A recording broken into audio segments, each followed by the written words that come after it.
UP में 2022 में विधानसभा चुनाव होने वाले हैं और इन चुनावों के मद्देनजर सभी राजनीतिक दलों की तैयारियां तेज हो गई है। इस बीच एक और जहां बीजेपी प्रदेश में सत्ता पर काबिज होने की तमाम कोशिशों में लगी है, वहीं समाजवादी पार्टी भी बतौर विपक्षी दल बीजेपी को हर मोर्चे पर घेरने में जुटी है। राजनीतिक दलों की इन्हीं चुनावी तैयारियों को लेकर समाचार प्लस के संवाददाता ने आजमगढ़ के गोपालपुर विधानसभा सीट से सपा विधायक नफीस अहमद से बात की। नफीस अहमद ने हमारे संवाददाता को बताया कि उन्होंने विपक्ष का विधायक रहते हुए भी क्षेत्र में तमाम विकास के काम किए हैं। इसके साथ ही योगी सरकार पर हमला करते हुए नफीस अहमद ने कहा कि बीजेपी सरकार विकास के मामले में फेल हो गई है। यूपी में आज पता ही नहीं लगता कि गड्ढे में सड़क है या सड़क में गड्ढा। अखिलेश यादव के नेतृत्व में सरकार बनाने का दावा करने वाले गोपालपुर विधायक से हमारे संवाददाता की खास बातचीत सुनिए।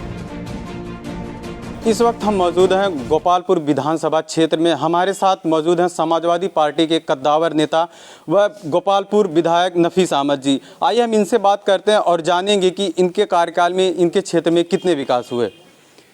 आपके कार्यकाल में आपके विधानसभा में लगभग कितने कार्य हुए? देखिए, ऐसा है कि हमारी जो निधि के द्वारा जो काम हुए हैं और साथ ही क्योंकि सरकार से जो उम्मीद थी हमें और जनता को कि ये भारतीय जनता पार्टी की सरकार जो वादा करके आई है किसानों से, नौजवानों से, आम जनमानस से, उस वादे को वो पूरा करेगी। लेकिन अफसोस ये है कि 4.5 साल का वक्त गुजर जाने के बाद भी ये सरकार न किसानों का जो वादा किया था पूरा किया, जो अपने संकल्प पत्र में इन्होंने लिखा था वो वादा ना किसानों का पूरा किया, नौजवानों के साथ इन्होंने धोखा दिया।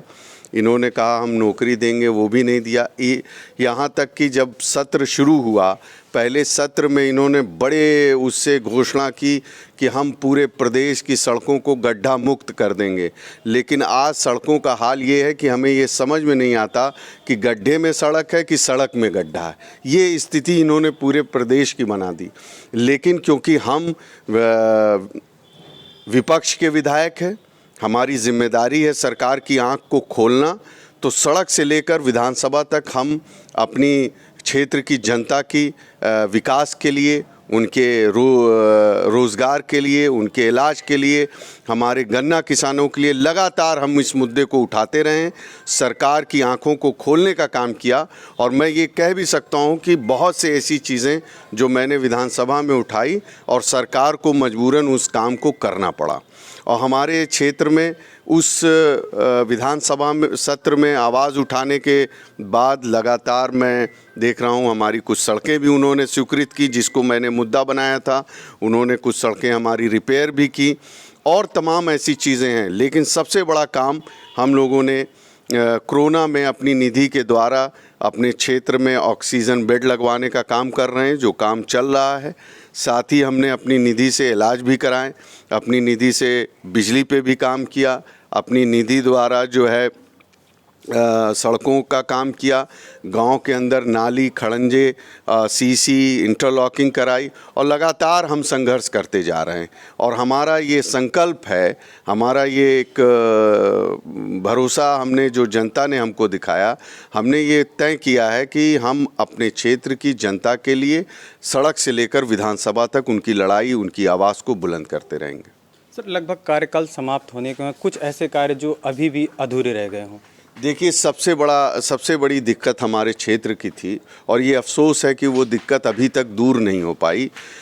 हमारे यहाँ तहसील जो है वो बहुत दूर पड़ती है और मैं समझता हूँ कि सगड़ी तहसील उत्तर प्रदेश की बड़ी तहसीलों में नंबर 1 पे ही आती होगी। तो मैं जब 2017 में चुनाव लड़ा, तब से मेरा एक सपना था कि गोपालपुर में एक तहसील बन जाए और लगातार मैं विधानसभा में इस मुद्दे को उठाता रहा और सरकार ने फ्लोर पे ये कहा कि वहाँ तहसील की ज़रूरत है। यहाँ गांव का आवंटन भी कर लिया गया, सारी चीज़ें कर ली गई, डीएम कमिश्नर की रिपोर्ट पॉजिटिव चली गई तहसील बनाने के लिए। लेकिन अफसोस है ये सरकार नहीं चाहती कि किसान, गरीब, गुरबा अपने न्याय के लिए आसानी से वहाँ तक पहुँच सकें, क्योंकि हमारे क्षेत्र से 30, 35, 40 किलोमीटर दूर तहसील है। आप बताओ गरीब आदमी कैसे जाएगा? तो हमारा ये मुद्दा है, सरकार से हम लड़ रहे हैं और भविष्य में हमें पूरा भरोसा है कि जो जनता के अंदर उत्साह है अखिलेश यादव जी के प्रति, अखिलेश यादव जी की जो नीतियां, जो कार्यक्रम, जो काम रहे, उसी का फीता योगी जी काट रहे हैं। और जनता ने ये महसूस कर लिया है 2022 में जैसे ही हमारी सरकार बनेगी, और माननीय अखिलेश यादव जी ने ये वादा भी किया था हमारे चुनाव के अंदर कि गोपालपुर में तहसील बनाई जाएगी, गोपालपुर में जो है 100 बेड का सुपर हॉस्पिटल बनाया जाएगा, गोपालपुर में बच्चियों के लिए डिग्री गर्ल्स कॉलेज बनाया जाएगा गवर्नमेंट, और साथ ही साथ जो भी विकास के काम हैं, सड़कों के जो काम हैं, वो सब हम पूरा कराएंगे।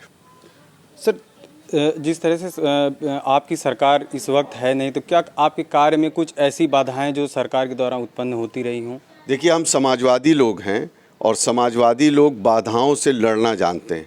हम सड़क से लेकर विधानसभा तक अपने क्षेत्र की जनता के लिए, अपने क्षेत्र के विकास के लिए, किसानों की फलाह बहबूदी के लिए, किसानों के जो है उनकी लड़ाई, नौजवानों की लड़ाई हम लड़ते आ रहे हैं, और हम इस सरकार से तब तक लड़ेंगे जब तक न्याय न मिल जाए।